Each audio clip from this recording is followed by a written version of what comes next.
When I decided to study abroad in Chile, one of the deciding factors was that I knew absolutely nothing about the country, except where it was on a map. I had no preconceived notions of what it would be like, other than a vague hope that it would be similar to the other Latin American countries I had visited. Upon arriving, I was shocked and even saddened by the social and political issues that I saw. But what dismayed me more was the lack of conversation about these issues. It broke my heart that I couldn't talk to anyone about the political system and my social concerns. Neither my host family nor my friends seemed willing to broach these subjects. It was as if no one cared. Yet, this all changed the day I went on a tour of Valparaiso. We all climbed aboard a large tour bus and went from cerro to cerro, neighborhood to neighborhood, learning the history and culture of each place. I was awed and amazed by the majestic graffiti that covered the walls of every house and building.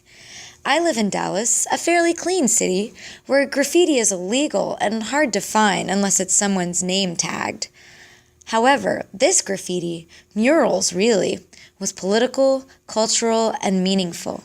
It told stories of the Spanish conquistadors, the indigenous natives called Mapuches.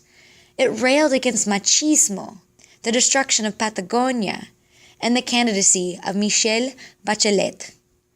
Each piece was beautiful and would have been more at home in a modern art museum, yet here it was, nestled among the humble cerros, next to the wash that was hung out to dry.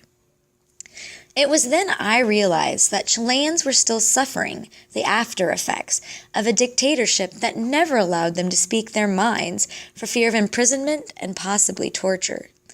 The only way they had been able to express their views and concerns was to sneak under the cover of night and paint their frustrations.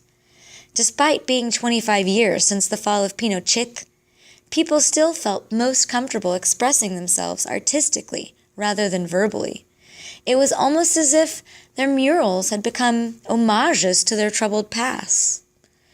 It was from these murals that I really learned and began to understand Chilean culture and politics in the past, present, and future.